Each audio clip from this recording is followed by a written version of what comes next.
pop. So we gonna get Nah, it's not that. I'm trying to go home and have sex. That's right. That's right. One of the things to do. You gotta catch her. Nah, she's already like, I just finished a half a bottle of wine. That's like that. So now screw it. Huh?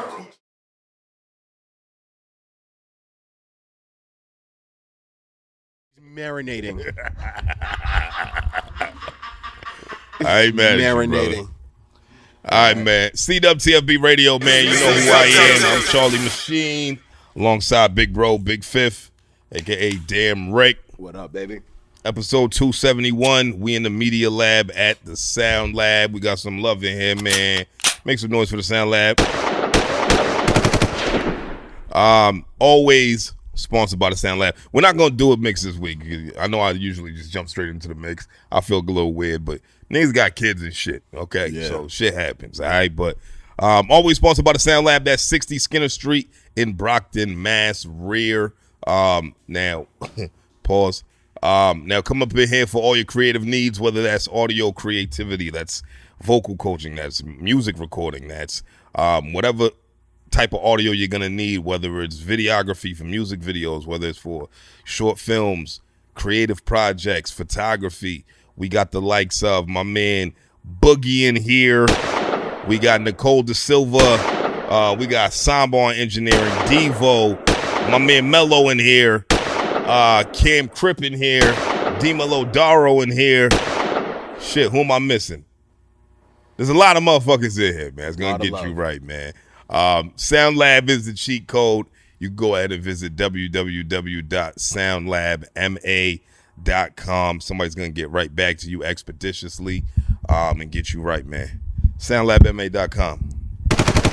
Shout out to our other sponsor, which is my man Boston's Hair Flow over at the Temple of Groom. 2 locations. One in the Boston Fenway area in Boston. Another one in the Harvard Square area in Cambridge. That's Mass Ave in Cambridge and Carm Ave in Boston, man. So run up in there for a luxury haircut experience if you want. You know, you're talking about real tight fades. I've been wearing a lot of hats lately, so you ain't been seeing my cut, but my cut is really immaculate right now. I'm talking about haircut looks airbrushed. You understand what I'm saying? He'll mummy wrap you, pull out your ingrowns neck up only. You know what I mean? Exfoliate your joints, because I know black men and Hispanic men, we suffer from ingrowns like a lot of no other people. You know, I don't know why it is, but my man will hook you up, get you right. I know some of you poppies be wanting the airbrush. You know what I'm saying? He'll do that. Whatever you need, man. I'm talking about a real luxury experience. If you're a regular, he might bust out the Macallan, you know what I mean, or the Blue Label, or whatever, things of that nature. And kids who are on honor roll, I know school's out right now, but keep this in mind. Kids who are on honor roll get free cuts, all right? Your kid just gets an honor roll, and they need honor roll report card. They need a cut. Go holler at my man Boston's Hair Flow over at the Temple of Groom, man. That's 2 locations, Boston and Cambridge. Coolidge Corner coming real soon, man. Shout out my guys over there. Come on. This week, man, my brother, what's up with you, man? Nothing much, man. How you doing, bro? I'm good, bro. You know what I mean? Can't complain. You know, this week been a little busy for your boy. It's been hot, so it made it a little bit, tougher of a week. But, yeah. We got through it. Signing contracts and stuff like that. You know what I mean? Whatever. Light work. I mean? Ain't nothing to a boss. You know what I mean? But how was your last 7 days? What you end up doing? Last 7 days been good, man. Just working. People are recognizing me. I was at the liquor store. I thought I was going to have to beat somebody up because they said, I know you see me. And, that was a little strange. And just for them to say, I like what you're doing on the podcast. So, like, if you see me in public, I'm not the most friendly person, but, decide how you want to approach me. If you love me, tell me you love me. Don't stare at me, man. Yeah, but my last 7 days been good, man. My son's on vacation. He's relaxing. He's enjoying himself. Yeah. My dog's about to turn. One of my dogs is going to turn 1 on the 1st. I'm excited. Might have to bust out the cake for homie. Okay. You know what I mean? Do a cake smash for the dog. Got to get the dog some love. But outside of that, man, been real good, real positive, man, trying to keep my mind right. How about you? I've been good, man. Just getting ready for what's next. And just spending a lot of time with the family, man. Kids is on vacation, wife on vacation. She a teacher, so she on vacation too. Kids been driving me up a goddamn wall. I believe it, man. You got the young one, so it's tough. Yeah, 9 and 4. It's tough. You know, my daughter want to do stuff all the time. She just want to do shit. Like, random. Daddy, let's go see a movie today. And I'm like, all right. Like, you know what I mean? I ain't got no job, so I'm like, yeah, fuck it, let's go. Right? Like, you know what I mean? Like, what am I supposed to say? Oh, now I got to go to work. You know what I mean? So it's like, all right, well, all right, let's go. Bro, I'm telling you, this kid got the biggest popcorn ever. Of course. Barely touched it. Murdered a whole bag of Sour Patch candy in a freaking icy that was bigger than her. Right? And I'm just looking at her like, yo, son, like, this is crazy. And I just remember growing up, like, our Haitian-ass parents would have been like, no, pop with my hand. Yeah. Like, I mean, we wasn't getting no candy, no nachos. We wasn't even nothing. going to the movies, bro. Nah, we was going to the movies. I wasn't. Damn, Nah, I'm sorry. we was going to the movies. Somebody was renting that video from Blockbuster. We was watching that. Blockbuster. Yeah. Something you YNs would never know about. Blockbuster.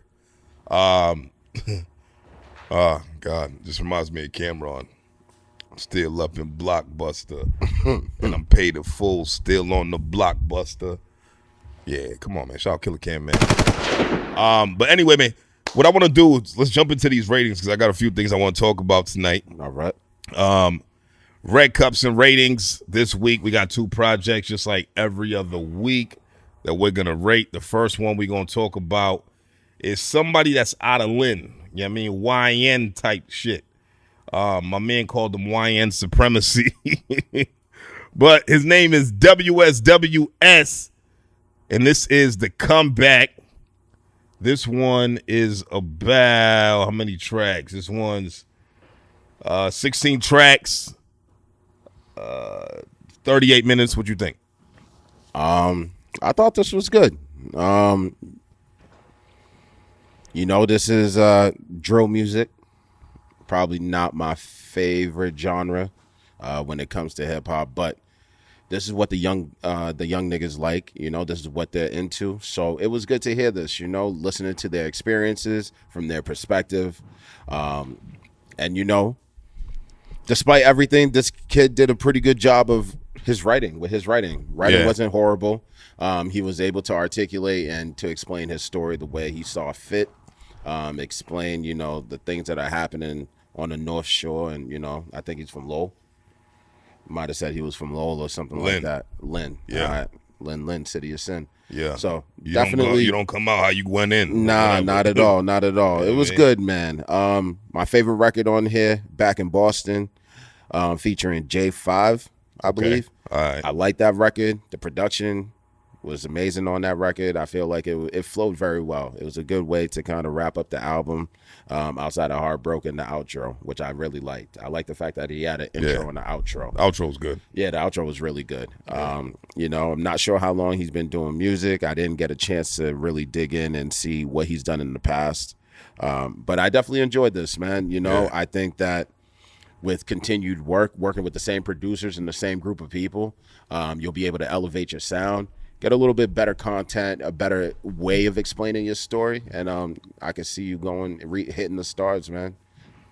Okay, I like that. Honestly, I like Dog. I don't remember who sent me this. It might have been his manager, or I don't know. It might have been him. Can't remember. I don't want to say it was him because the last time I said that, motherfuckers can't think. Anyway, it doesn't matter. Somebody sent me this shit, right? And I'm always skeptical about young rappers because I know how young hood rappers do, right? And I feel like there's a certain caliber of authenticity that I can't really vouch for, right? Because I'm not from Lynn. You know what I mean? I don't really know what goes on out there. But he sounds like he sounds believable. You know what I mean? Like, to an extent. You always can hear it in somebody's voice when what they're speaking about or rapping about in their music, if it sounds valid or not. Yeah. So whether or not it was his stories, it was somebody's story that was close to him that he felt compelled enough to tell. well, not tell on nobody, but tell the story. What I want to see more from you, bro, is development. Like, I just want you to sharpen your delivery and sharpen your pen. And when I say your pen, I really mean like vocabulary. I feel like the songs were very repetitive. Like he was saying, like you were talking about a lot of the same stuff over and over and over and over again. And it doesn't make the songs bad individually, but when you put it all in one project, it's like, dog, you already said that. You know what I mean? And that's how I felt a few times. It doesn't make the songs bad because I think he can rap. Right. I want to see a little more lyrical prowess. I want to see you getting busy with the words because I think you could take it there. From the passion and like what I hear, and like you have passion and pain in your voice. You have a great rap voice. I think his rap voice is immaculate. Yeah. And I like the features that you chose on here too. Jigs, the In the City with Jigs is probably my favorite record. You know, the what's it called? I did like Roofing with Illy D. I do like Back to Boston. I do like the outro, like you mentioned. I mean, those are good records, but there's a lot of the records that kind of have similar stories, and that's kind of what was just more like, you already said that. You know what I mean? Like, and that's just how I feel. But all in all, bro, like I couldn't give you a bad score, man. So we could talk about this, man. My man WSWS. I want to know what WSW means. Yeah, me too. I'm not sure. I don't know if you said it on here. If you did, I missed it. But yeah, let us know. But the comeback out of 5 red cups, we gave this one a solid 3.8. Shout out to you, bro. Keep doing what you're doing, man. Shout out City of Sin, man. Lynn, you know what I mean? Keep doing your thing. The next one we're going to talk about is somebody who's basically SoundLab. You know, he teamed up with somebody who definitely is SoundLab to create this project. We talking about my man Jaffe Diamond. He teamed up with Cam Crip. They dropped Let Me Rap Volume 1. 8 tracks, 18 minutes. What you think?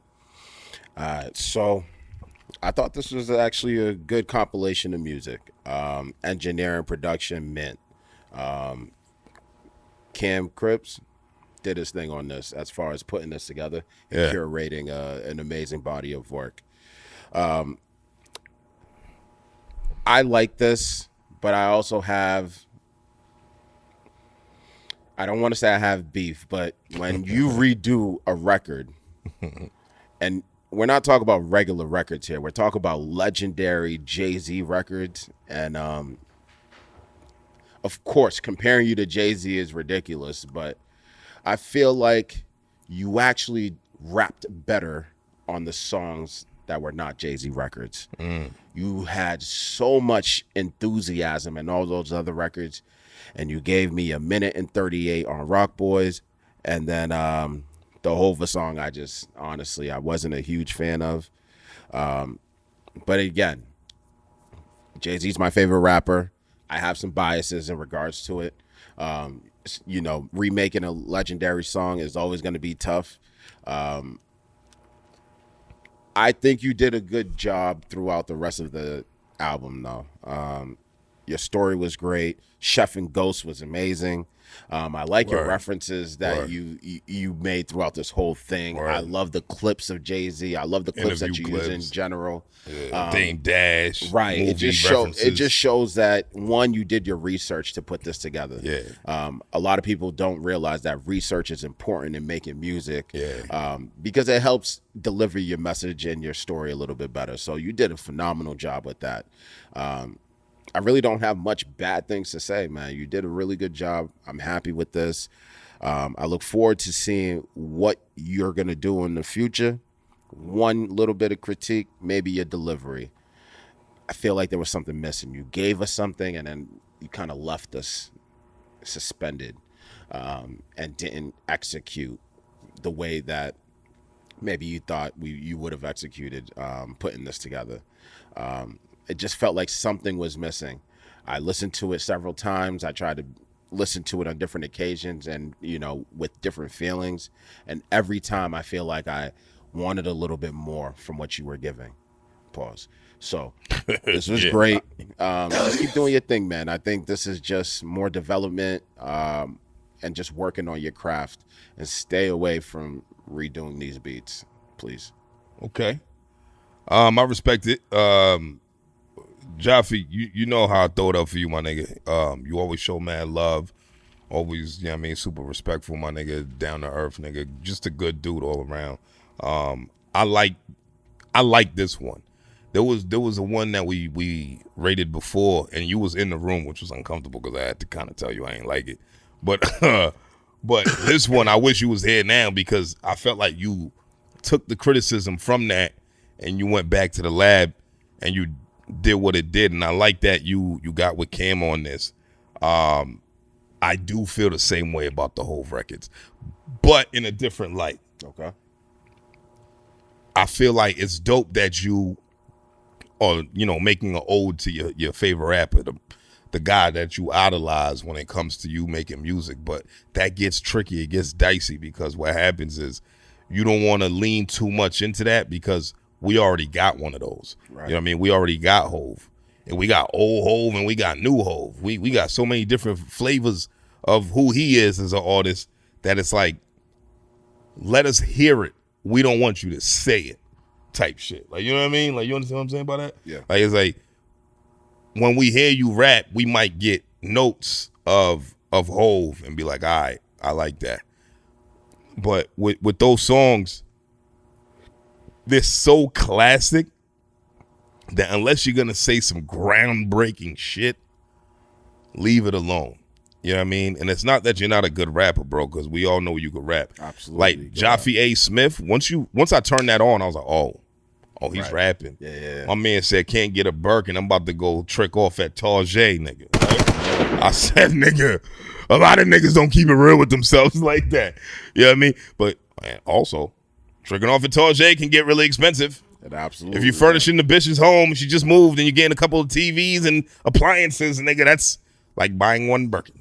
Yeah. Like, you know what I mean? It might get crazy. You know what I'm saying? But I'm just saying. But I understood what you meant. I understood the sentiment. I love the realism in your music, bro. I love the vulnerability in your music when you're talking about your mother and things of that nature. I love, you acknowledging your flaws in your music and things of that nature, man.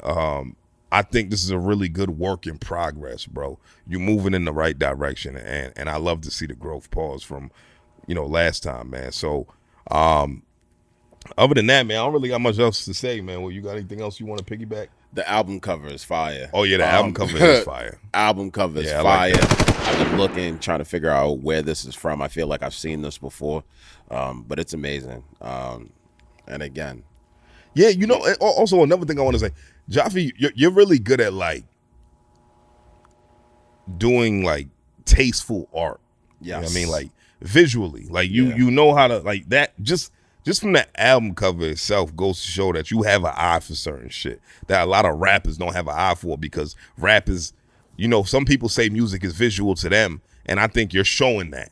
You know what I'm saying? Like, this is fire. Like, and he showed it in his lyrics. Yeah. This is early 90s right here, and he came with that early Right. 90s vibe right. throughout the whole album, and I enjoyed that, I like that. I like the way he was rapping. I like the way he was delivering his message and just spitting bars, bro. The boy, he could rap. Yeah. So keep creating, my nigga. Keep doing what you doing. Out of 5 red cups, we gave Let Me Rap Volume 1 a solid 3.9. Shout out my man Cam Cripps, man. Big Sound Lab in the building. Shout out my man Jaffe Diamond, man. Y'all keep creating, my nigga. Keep doing what you do, man. All right, let's get into the topic at hand today. First things first. I want to talk about this whole Jim Jones and Nas thing. Yeah. Right? Because so Jim Jones was on Joe and Jada, right? And they were referencing some young kid talking about how Jim Jones is better than Nas and things of that nature. And then Jim Jones went on this podcast, sat in between Fat Joe and Jadakiss, and said, yeah, I'm really like that. And then he wanted to talk about like accolades and Billboard charting and and I was just more like, this nigga's delusional. And I like Jim Jones. I like Jim Jones just as much as anybody else, my nigga. Yeah. But I don't think Nas and Jim Jones, when it comes to being an influential rapper, should be in the same sentence. What do you think? No, not at all. Without Nas, there's no Jim Jones. Right. Without Nas, there's no Cam. Right. There's no Cam. There's no Jim Jones. So this is clearly a miss. But I also understand what Jim Jones is talking about. In order to know about Nas, if you're 20 years old, you have to have a parent that's going to say, hey, this is who X, Y, and Z is. It has to be introduced. Right. Because there are a lot of young men and young kids out there that have no idea who Nas is until somebody like us tells them who they are. Right. Ballin' by Jim Jones is something that these young kids grew up on. Right. So a lot of these kids were 2, 3 years old, 4 years old, talk about ballin'. So yes, they remember that for the next 10, 15 years of their lives. In that instance, that's what Jim Jones was catering to. Jim Jones right now is a fucking 50-year-old YN. He is making music, dressing like these kids. And, nothing wrong with that because that's how he is. But he's also delusional in the fact that he has more chart-busting music than fucking... Bro, it just doesn't exist.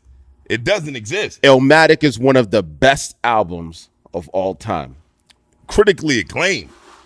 I cannot say anything like that about Jim Jones. Jim Jones does not have a top 100 album of all time. My man, you could take Illmatic, It Was Written, I Am. You could take so many of these albums and teach a whole English curriculum off of these albums. Yeah. You can't say that about Jim Jones. No. And it doesn't take anything away from what he's done.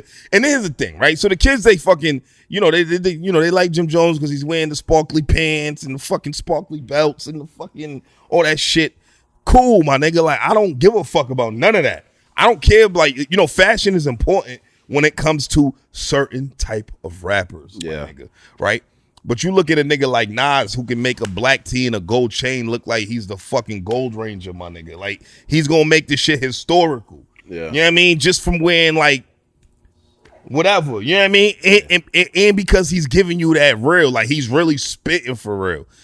And not only that, if you look at modern Nas, he got with Hit Boy and created a series, The King's Disease, all this shit. Like, bro, you going to put On the Church Steps versus King's Disease 2?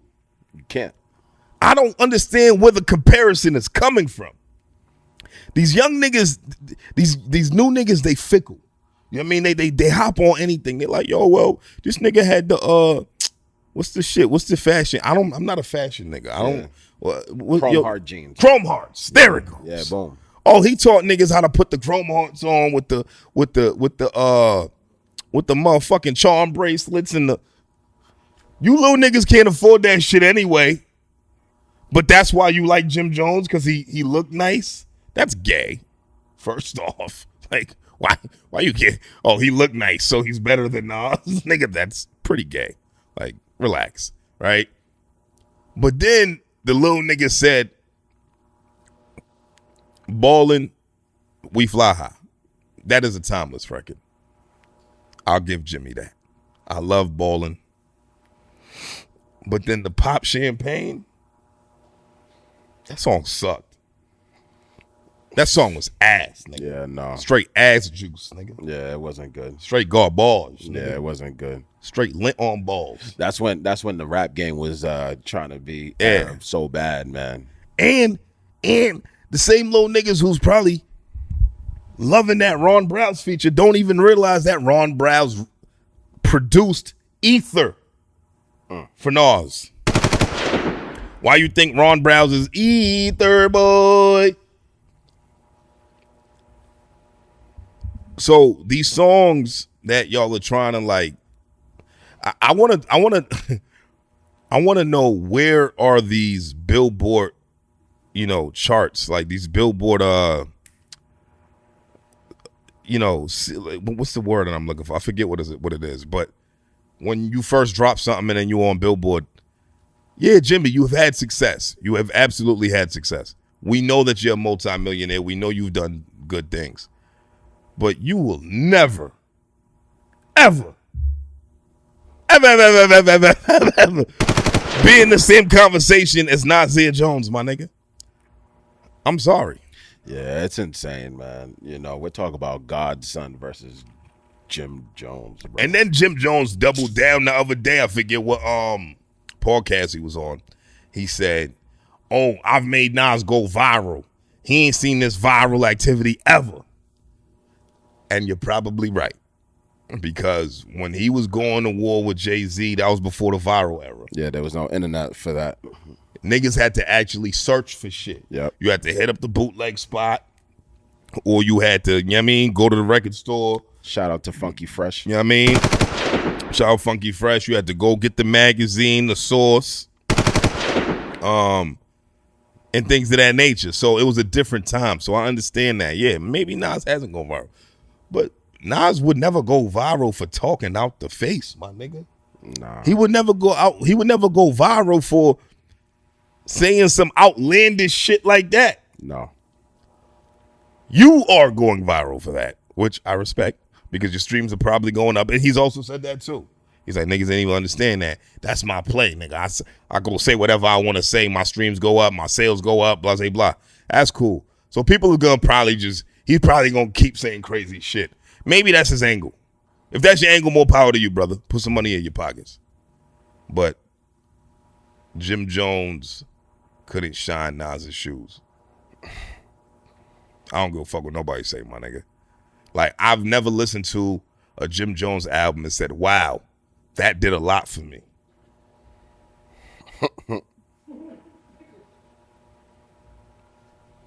Am I out of bounds by saying that?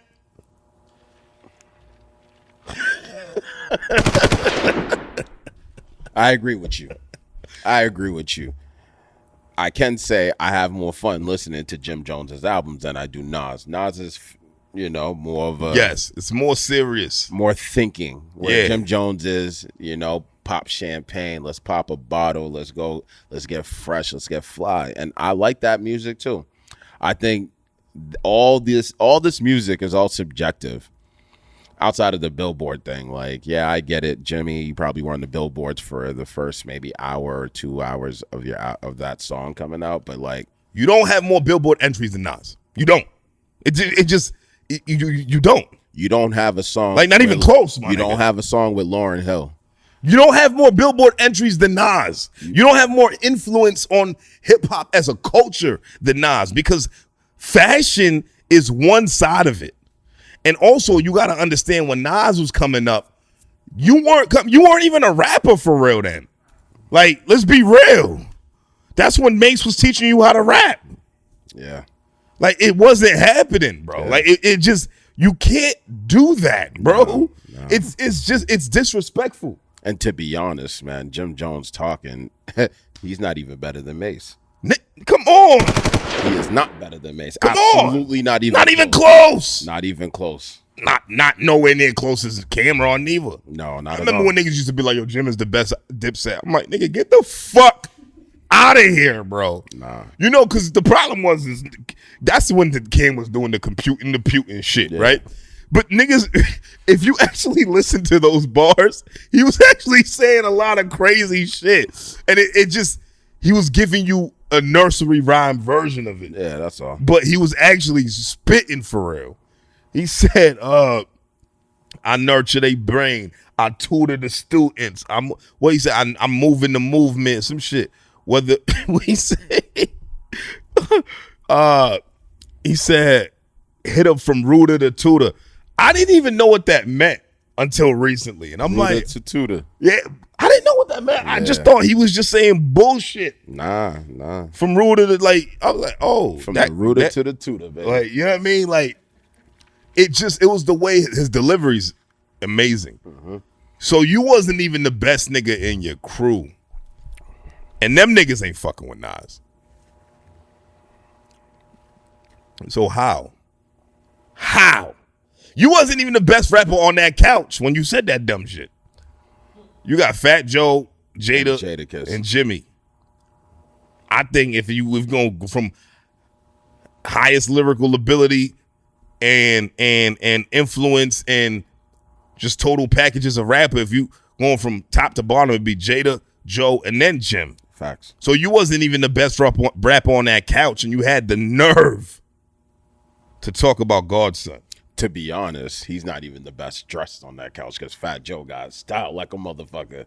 Joe be having moments. He be doing some weird shit. He be doing some weird shit. He's dressing for his age. He's not trying to be a YN. I feel like Joe had to fire a couple of stylists because then he be doing some real questionable shit when he be like, I'd be like, yo, Joe, what are you doing, buddy? Leave Joe alone, man. That's my guy. I fuck with Joe too. And I fuck with Jim. I don't want to sound like I don't fuck with Jim. I do. I love Jim Jones. But it's just when we talking about rap, like rap for real, hip hop, like you said, they do different things. Like, and when you want to listen to some fly shit, throw on that Jimmy, man. Put on some Jimmy, man. But when you want to listen to some thought-provoking, like, classic rap, like some real classic rap that's going to be like, damn, my man spitting. My man really told the ill, wild, crazy story right now. Put that Nas on. Yeah. I can't say that about Jimmy. Nah. You know what I mean? So we got to put that to bed, man. We got to put this conversation to rest. Like, Jimmy, stop. Like, we love you, my nigga, but what Kobe, no, what Draymond Green said to Paul Pierce, they don't love you like that. They don't love you like that, my nigga. I'm sorry. You know what I mean? But whatever. You know what I mean? Yeah.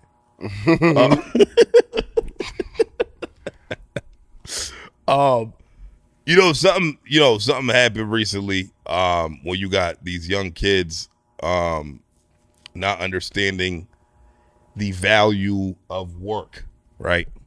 That got me thinking. You got these little niggas who have no responsibilities, nobody to take care of, barely take care of themselves. They had their illegitimate father buy them a pair of jeans that they've been wearing for the last 5 years, maybe more. And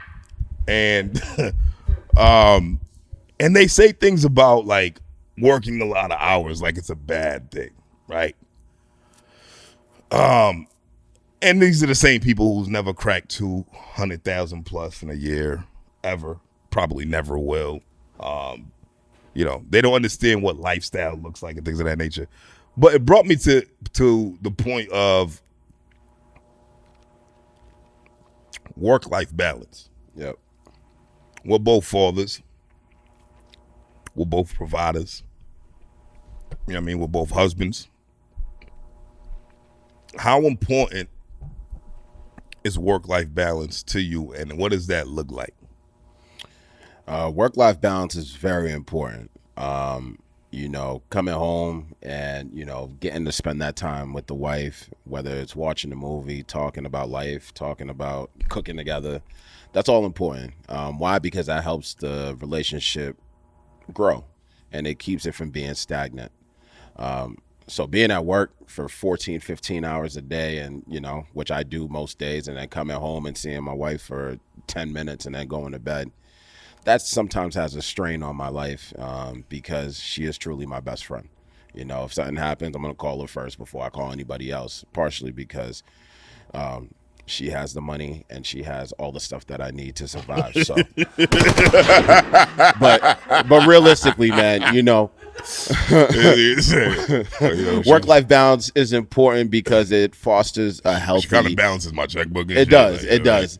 Work-life balance fosters a healthy relationship, and we're talking about just the simple things, accomplishing tasks, going grocery shopping. Right. Those things that people just overlook or don't pay attention to, they're important because when I'm coming home at 8 o'clock, the last thing I really want to do is cook. Think about what you want to do. Even think about what you're going to eat. I don't even want to think. Let alone cook.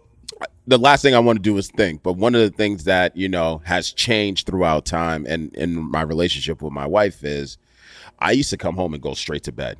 5 o'clock, I'll be knocked out. Until one day she looked at me and she said, you know, I get it. You're tired. You worked hard. And, you know, I appreciate everything that you do. But when you come home, the work is not done. There's more work that needs to be done. Right. And that really sat with me. And then one day my son actually said the same thing. He's like, Dad, you come home and you go to sleep. What's up? And I took that as a personal challenge because, one, you know, I don't have the same benefit of most dads. I get to see my son, you know, several times a week, but, you know, I don't have him full time. So the time that I have with him is extremely important. It's important for me to make sure that that time is quality time and not time that is just bullshit. I want to be able to provide him with the things that, and the time that he needs. Time is more valuable than anything else. It's a commodity. It's the most important thing in this world, and you realize how important time is when you actually lose something. I had no idea of the value of time until I lost things that were very important to me. With that in mind, I cherish those moments, and I try to be, like I said, man, you know, I try to not let work consume me. If things need to be done, I'll call out of work. That's what sick days are for. That's what PTO's for. And again, that just maintains the household. So work-life balance, wild important. You know, there's certain things I will not do, certain jobs I won't take because it interferes with that work-life balance. And I want to be able to come home and be with my family and my dogs and stuff like that. Nah, real shit. I agree wholeheartedly, my nigga. Like, I just don't think that people understand that until they get there in life, as far as, you know, like learning life and just doing shit. You got, you know, I would say it all the time when I was at work, like, look, nigga, I'm here with y'all niggas more than I see my wife and kids. Bruh. Right? Like, I don't even like you niggas. You know what I mean? Like, I don't love you niggas neither. Like, so how you know that do to a nigga's mental health, nigga? You like, nigga, I fucking hate you niggas. Like, I don't like you niggas. And you niggas don't know what the fuck you doing. That's how I feel about a lot of these niggas I used to work with. But anyway, work-life balance is important, man. You gotta put that time in with the family. You gotta spend moments, because life is about moments, bro. Like, you know what I mean? Memories and moments is more. It's greater than any material thing, because what I used to do was, you know, I've always prided myself off of being a great provider, right? But not being at work since February has showed me, like, dog, this is ill. Like, I get to hang out with my folks, you know, take my kids to the park. Random Monday, my daughter want to go to the movies. Yo, let's go. All of that, like, that to me is that makes you feel richer than anything. Yeah. No money in the world can fucking can substitute that feeling right there. Like, that time. Like you said, bro, time is the most important increment of measurement in the world. Yeah. Like, when you can have a whole bunch of money, but you ain't got no time. You know what I mean? You can have a whole bunch of time and have no money. You know, I can't relate. But work-life balance is one of those things where people take for granted all the time. Yeah. Because we're so much in go mode that you don't get a chance to stop and just appreciate the life and reality that you built. Yeah. You know what I mean? And so I feel like these past few months has, like, really showed me a whole nother side of what life could look like when I don't want to go back to the workforce, and I won't have to go back to the workforce. And I'm excited to attain that. You know what I mean? Because you're always gonna have to work. It don't matter what you do in life, my nigga. It don't matter. Niggas can say they're retired. Nah, you're gonna have to work to some capacity. I don't care what you do. Because you either working for somebody or you working for yourself. But if you're working for yourself, you still got to work. Right. You still got to do something. You have more flexibility when you work for yourself, but you also still got to go get shit done. And that shit just made me mad excited for what's about to happen next, bro. Word. Like, as far as, like, what we can actually do with this shit. And, you know, simple shit like going to pick up your kids from school. It's big, you know, man. Drop them off and, you know, surprise them. You know, it's like when your kids see you, it's almost like they thought they was never gonna see you again, nigga. Like, they be so excited it's the greatest feeling in the world, man. Indeed. You know, just being able to just take a 2-week vacation with your lady, like, fuck it. That's what work-life balance looks to me, man. Not having to commit to certain things just to generate income is probably the greatest feeling in the world, man. So I want all fathers, men, you know, women too, mothers, whoever, aunties, anybody who has to take care of anybody else but themselves, to take heed to what we talking about right here, my nigga, because I think that's possibly the most important aspect of life, man. Absolutely, man. Is spending it with people that you actually give a fuck about. The people that you care about, man. The people that you here for. The people that, if you was gone, would impact the most. Yeah. And don't forget that because you're here, it also impacts them the most, too. So, yeah. Let's move on, man. There was something I wanted to talk about. I forgot what it was. I wrote it in the group chat with y'all, man. Talk about.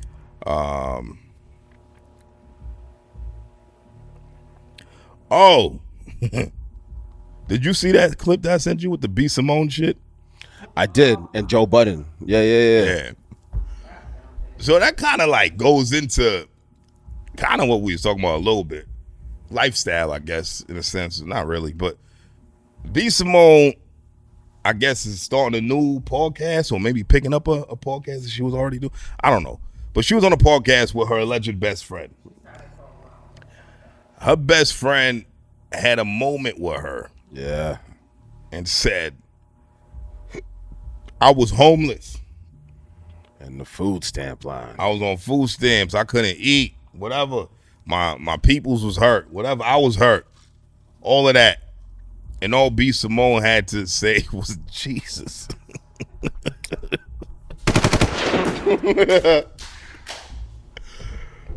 Yo, I was like, damn. It was cringy as fuck to watch because it's like, dog, this can't be your best friend for real. Nah, it definitely. You know, women don't like women, bro. That's something that I do have to say. I tell my wife this all the time. Women hate women. I don't know why it is. I don't know what the hell is in the water. But any opportunity where a woman can hate on another woman, that woman will, just depending on the woman, because it's not all women, they'll take that opportunity. B. Simone is the epitome of a trash person. The epitome of a trash person. Your friend is sitting there being vulnerable with you. And then on top of that, this is what pissed me off. The fact that she had to take a moment. Oh, yeah. She had to take a moment. Yeah. To what she say? To take it all in? Convicted. She was convicted. She was convicted to call back. She had to take a moment. Yo. To listen and digest that her friend was telling her that I was broke, I was going through shit, and you didn't help me. I watched you help everybody else. She had to take a moment to respond to her friend and say how she was offended. The gall. Yeah. The fucking nerve. Yeah. Your friend is in the middle of telling you that something hurt her, yeah, and you want to supersede her hurt with your hurt. You selfish, nasty woman. That's not okay. And he's being nice about it. Yeah, no, I'm not like that. I'm not going to sit here and disrespect anybody. But that just merely shows you where her intentions are. And you know, it's trash. It's trash. You suck, my nigga. B. Simone, look, I don't really know. What does B. Simone do exactly? She does comedy. She does. Oh, she's a comedian? She's on Wildin' Out. Okay. Yeah. She's definitely grown her brand from the moment she started. I know the name. I know the name, you. but like, if you ask me to point out exactly who she is, as far as why she has any type of fame, I couldn't tell you. Got you. But what that goes to show me is that, like, you want your people to do good, but not better than you. Because her friend also said something about, yo, I told you about an opportunity. Yep. And like, you was trying to take a moment to take it in, and it's like, what you thought that maybe your friend had an opportunity to be bigger than you, and that threatened you to a sense where you couldn't just be happy for your friend. How was that your best friend? It's not. I couldn't imagine, you know, you calling me, my nigga, and telling me about something like, yo, bro, I got this going on. And I'm like, all right, well, so what? Like, you know what I mean? Like, Yeah, nah, it doesn't make immediately it'd be like, yo, good shit, congrats, bro. Like, yo, all right, well, that's what's up, man. What's next? Yeah. I want to learn more about what you got going on, my nigga. I could never just hear about my people got something going on. Like, I don't know if it's almost like she didn't want it to happen because it wasn't coming from her. Yeah, and that's trash. It's like, oh, well, how you? There's 14 bricks in that bag? Who hooked you up, eh? Yeah. Like, you know what I'm saying? Like, type shit. Real Rico. Like, yeah, like, what? Yo, bro, real friends celebrate your wins, losses, and whatever else in between with you, man. Right. So, like, B. Simone just definitely was not being a good friend, and she's probably not the greatest friend to this young lady. I think it speaks volumes to her character. Because people always talked about B. Simone and things of that nature. Like, I would hear, like, little, murmurs and opinions on her and things of that nature. I never really understood where it was coming from. But, like, damn. After seeing that moment, I was like, yo. And in that She same really moment, sucks. in that same interview, she went from, I can't shop at Bloomingdale's to now I'm shopping at H&M. Come on. Get the fuck on, bro. Come on. Come on, my nigga. Like, we're not going to feel bad for you, bro. This is the same chick that's sitting across from a chick who couldn't eat. And she's talking about, I can't live this lifestyle anymore. Nigga, I can't shop at Bloomingdale's no more. I gotta shop at H&M. You know how your friend probably had to get shit at Goodwill at a time of her life. And you didn't even show up for her when you could have. When you was financially set and able and equipped to help a friend in need, you were not there. And now you're sitting across from said friend and you're complaining about your funds are low and that you gotta go shop at H&M. How dare you? It's fucked up. It's a fucked up thing, man. That shit is crazy. It's crazy. And again, alludes to women hate women. Yo, bro, come on. It's like crabs in a barrel, man. And that's cool. And I understand what you're saying by that. But maybe just B. Simone is just a shitty ass bitch. I think that's really what it comes down to. She just sucks.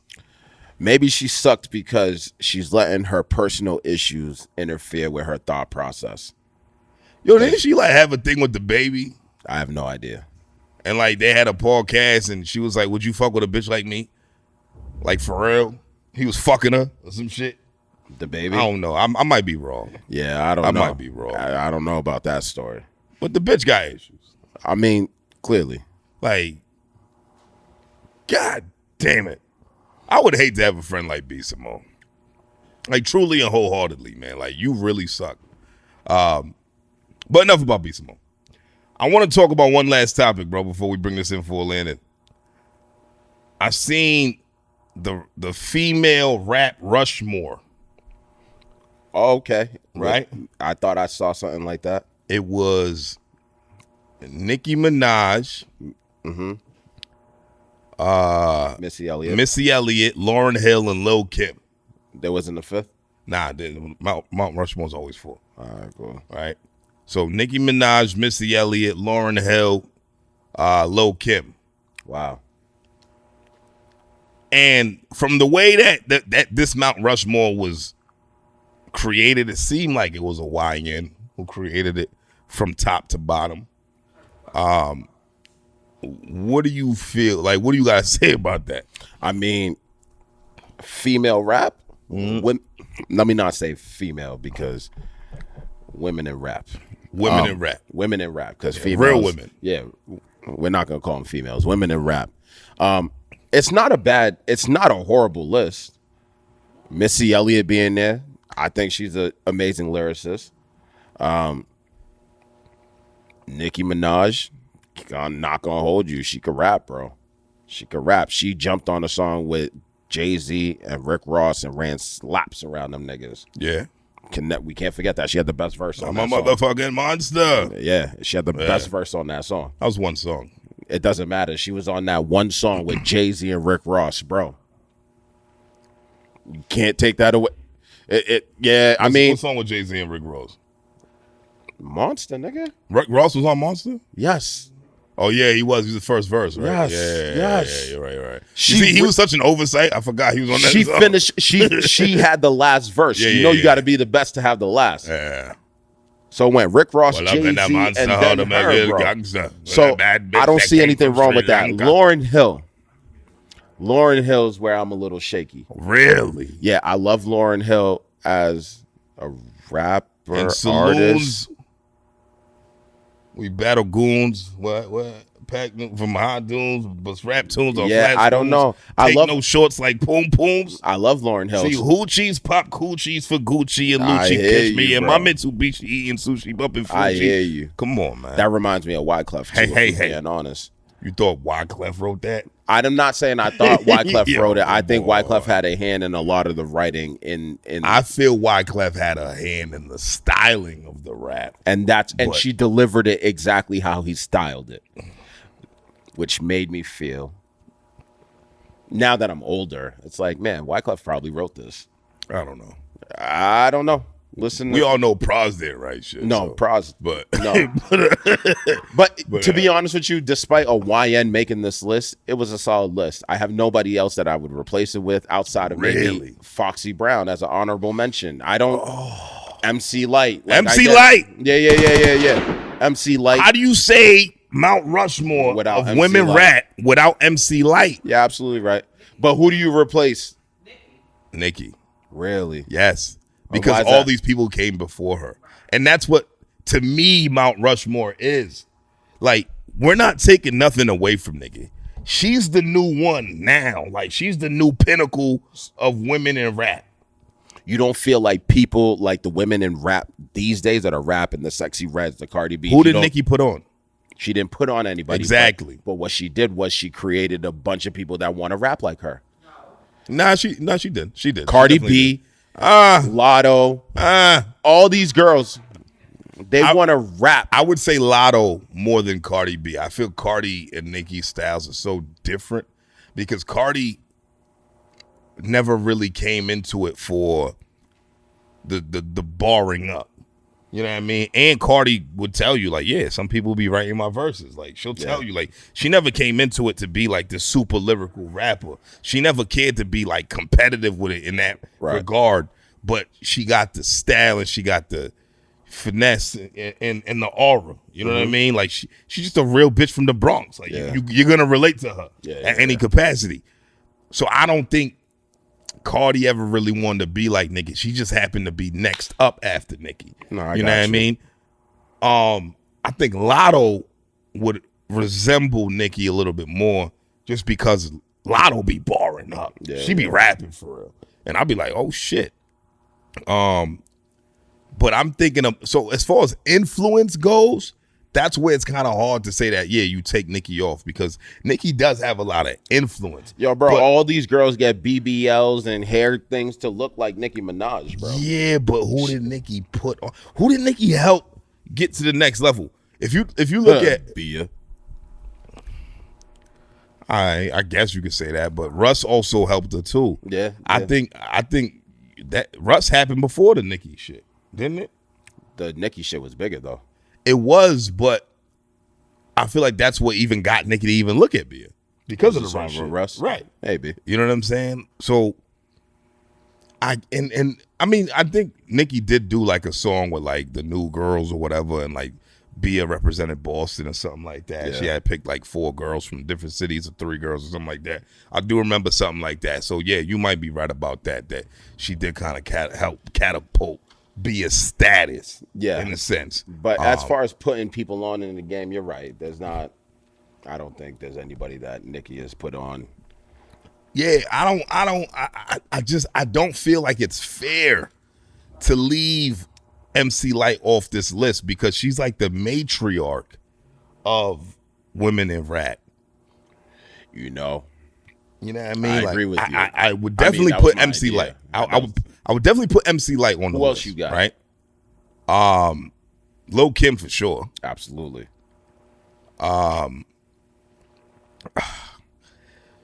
Without people like Queen Latifah, you know, Rhapsody, wouldn't be, what's going on. And that's hard, man, because I like Queen Latifah, but not really. Like, you know what I'm saying? Like, I ain't never, you know what I mean? I didn't really give for her. Like, it was like, I respected Queen Latifah, but like, I don't know. And that's the thing. YNs probably don't even think Queen Latifah's a rapper. They be like, that bitch is on Equalizer. They be like, you talking about that dyke bitch? Like, right? Like, honestly, you know how YNs is, nigga. You talking about this dyke bitch on Equalizer? You talking about this dyke bitch that's on that old ass movie Set It Off? Like, you know what I mean? Mm-hmm. Like, because I feel like once she dove into the acting, she kind of just dropped music altogether. So it's kind of hard to put her on that list. So let's not say Queen Latifah. I'd say MC Lyte. I'd say Lil' Kim. I'd definitely say Lauryn Hill. The reason why, my nigga, is because she was with Wyclef Jean in a whole movement. Yeah. And she outbarred these dudes 8 times out of 10. Yeah. And then when Miseducation dropped, that was fire. Niggas was foaming out the mouth for another album. And never happened. And we was so pissed that it never happened. No, I get you. You know what I mean? If that album drops today, yeah, it's going to go crazy. Oh, my God. Yeah. No, as long as it's good. Right? Let's hope. But also, Lauren opened up the door for the non-sexualizing rap for women. Well, she didn't open up the door because she piggybacked off of MC Lyte, Queen Latifah, things of that nature. Right, but we got Erykah Badu out of that. But Badu's a singer. She's still kind of rap too. She's a singer, bro. She's a vocalist, bro. Rap, bro. She's scatted. I wouldn't say that's rapping. Scat. Like, you know what I mean? Like, she ain't really a rapper. Like, she's a singer, bro. She's R&B. She's rhythm and Badu. You know what I mean? All right, so Lyte, Kim, Lauren, and I guess I got to keep Missy on there, bro. Because if it wasn't for Missy, we wouldn't have no Aaliyah. If it wasn't for Missy, a lot of the production that came from Timberland wouldn't have been what it is. If it wasn't for Missy, we wouldn't get the crossover of the hyper focus on dancing and hip hop at the same time. You know what I mean? If it wasn't for Missy, bro, you wouldn't get the girls that are just allowed to be silly, because Missy was silly as fuck. Yeah. She said, call before you come, I need to shave my cho-cha, right? Like, you know what I'm saying, nigga? She said, do you want to play with my yo-yo? Yo, Missy was silly as shit, nigga. Like, you know what I mean? So, like, it opened the door to a lot of silly, but also creative bars. Like, you know what I'm saying? Like, I can't say Nicki opened the door to any of that shit. She just took pieces of all these people were talking about, and because of the machine that was behind her, she fucking catapulted way beyond all of their success. So success doesn't mean that you're a founding father. It just means you did it better than them later. And that's what the Mount Rushmore of anything means to me, is that you're a founding father. So you would take Nicki off the list and replace her with MC Lyte. So we'll talk about MC Lyte, Lil' Kim, Missy, and Lauryn Hill. I agree. Yeah, I mean, like, I feel like I agree. And that's my explanation. Everybody could, I mean, you whatever. You can have your own opinion, nigga. But you YNs don't know shit. You little niggas need to go pick up a fucking history book on hip hop. Nigga, just fucking Google shit. You got Roxanne Shante. She dropped one record and went crazy. You know what I mean? I'm not even going to talk about her catalog because I can't even talk about it because I don't think she had anything else besides that Roxanne shit. There's so many people who opened the door for women in rap. And just like, you know, you got rappers, like male rappers, you know, men in rap. I mean, niggas who fucking started rapping, who niggas don't get like accolades and all this shit, but like rappers who rap, like rappers will tell you that MC Shan was one of the nicest niggas who ever did it. Nas will tell you that. Yeah. Who's the top 10? Is it MC Shin? Is it MC Ren? MC Ren, NWA, that nigga don't even get nearly as much props as he should. No. That nigga was nasty. Yeah. You know, while Ice Cube was writing everybody else's bars, he was the only nigga that was writing his own shit. And he was keeping up with Cube. You know what I mean? You have these names that come in rap that people don't even like. Melly Mel. You know what I mean? And I'm taking it all the way back. You know what I'm saying? I'm going crazy back, so I'm sounding like an old nigga right now. And I don't care. But I want you YNs to really do your research, man, on what the fuck is hot. Because, yo, Nicki's fire. Nicki is that deal. I think Nicki could out-rap a lot of niggas in rap right now. Hands down. Even a nigga with no arms to say hands down. Okay? But to call her one of the founding mothers, the milking mothers, would that be the equivalent of founding fathers? Would milking mothers Nah. be the...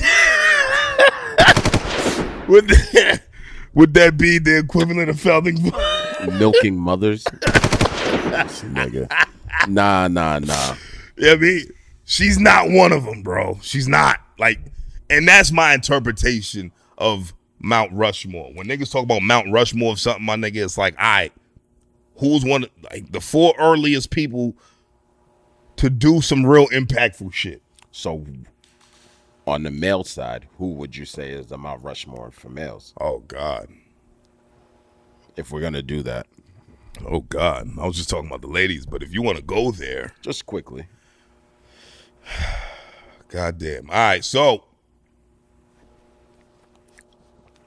you got to put the God MC, Rakim, on there, of course. Okay, that's one. That's Rakim. Like, you always got to give props to Rakim. LL Cool J was the first nigga to take his shirt off with a 6-pack. I know that's right. Yeah. I was gonna say something. When he made being sexy ill and rap, like, you know what I mean? Paradise is very nice. That's when he got corny, nigga. I was like, yo, turn this shit off. Right? But prior to that, you know what I mean? Can't live without my radio. Mama said knock you out. I need love. Bro, if it wasn't for LL, there would be no Ja Rule. If it wasn't for LL, there'd be no nigga who made music for women. Yeah. You know what I mean? Anybody. Any rappers making Right, music any for rapper. Yeah, any rapper making music for women. And like, and wholeheartedly women saying that they looking good while they doing it. Yeah. He was the first of that, in my opinion, right? So Rakim, LL, fuck, this is tough. Nas. I was gonna say Nas because Nas started the mafioso rap. Even Biggie kind of piggybacked off of that. That's why Nas and Biggie had like this little unspoken beef. Like that first bar on Kicking the Door was about Nas. Mm-hmm. You know, your flow, your reign on the top was short like leprechauns as I crushed so-called willies, thugs, and rapper dawns. Right? So Nas started that whole, you know, mafioso rap, like, you know, I'm a dawn type shit. And then that opened the door to so many different interpretations of that. But he also came with a really incredible lyrical prowess. You know what I mean? So yeah, Nas would definitely go on there. And a 4 Jay-Z. 4 Jay-Z? Yeah. 4 Jay-Z. 4 Jay-Z because Jay-Z embodied the street hustler, right? Like he, like you looking at like early Jay-Z, like that street hustler who became a calculated businessman. I feel like everybody's following his blueprint when it comes to that. Like everybody wants to be Jigga. Yeah. You know what I mean? And it's kind of hard to even say Jay-Z because Jay-Z came so much later than these guys. Yeah. I got a name that I was going to throw out. Who? KRS-One. KRS-One. KRS, okay. The reason I'm going to say KRS-One is because he is the original freestyler, man. Like, he would go on stage and he would freestyle for about an hour. He made that possible for other rappers to say, yo, I want to go on stage and emulate this. I want to go freestyle. Freestyling wasn't a thing until that. Everybody wrote their bars down. And KRS-One made it a reality that you didn't have to write your bars down. You can go out and you could actually perform whatever you have off the dome. I thought that was big, especially doing it early on. Yeah, So I can see that. It definitely gave opportunity for these other rappers to say, like Jay-Z. Jay-Z started writing, and then he said, you know what? I'm done writing. I'm going to start freestyling basically everything off the dome. Who would you replace with that? Or you would take Jay-Z off and put KRS? Yeah. Okay. And Jay-Z's my favorite rapper. I can see that. Or I would take Nas off. And put KRS? I would take I wouldn't Nas. leave Jay-Z on and take Nas off. And the reason being, bro, is just Nas is... Because Nas influenced such a vast majority of rappers, bro. I know. Mobb Deep, Noriega, Bro. CNN. Like, Bro. I get it, bro. Bro. He gave Queens the reason to be And then what you they gonna are. take Nas off and put KRS? The bridge is over? Nah, bro, you can't do that. That's fucked up. I have to. KRS. Yeah, man. KRS-One's Oh man, I like KRS. Well, no, I never really liked KRS. I'm not gonna lie. I got you. I never cared for KRS's music, but I can't deny his impact and his influence, right? Because he's done a lot, bro.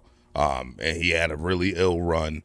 I just, he would be textbook definition of a founding father. So Absolutely. I'm not mad at you for that. He's bro. absolutely the godfather, at least, of hip hop. If we're not gonna say he's a founder father, he's definitely a godfather, man. Without him, there's a lot of He's one of the five families. Yeah, I would say that. Rakim's definitely Rakim. Rakim created modern rap. Yeah. Before Rakim, you had niggas. I'm walking down the street with my friends and the fuck out of here. No, nobody want to hear that shit no more. Rakim gave you a real flow. He created the word flow. You know what I mean? So like he gotta be on there. So I don't know. I like my monument, man. But I respect yours too. I like KRS-One. I like. So You know what I mean? different, I get it. I respect it, my nigga. Cheers to that. Cheers. You know what I'm saying? Cheers. All right. But anything else you wanted to talk about before, you know what I mean, we wrap this up, bro? I don't know, man. I think we're good. Make sure you guys love your families, love yourselves, and all that other good shit, Yeah, and don't be a bitch ass nigga. I'm not gonna say all that. And nah, don't be a bitch ass nigga. And don't hate on niggas who's older than you, who know more than you, who's accomplished more than you, and who actually can help you if you would shut the fuck up and listen. You know what I mean? I respected my OGs. You know what I mean? So that's all I'm gonna say. I ain't got nothing, man. CWTFB Radio. Show 271, man. I'm Charlie Machine. Got my big bro, Big Fifth, Dan Brick. We in here. The Media Lab at the Sound Lab. We love y'all. Till next time, we out of here. We don't need bells, bro. Yo, Bells would have been like, MC Light, who's that? Who's MC Light? Yeah, maybe he should have never been on that. Yeah, but you get it, nigga. It's a young nigga that made that shit, so it makes sense.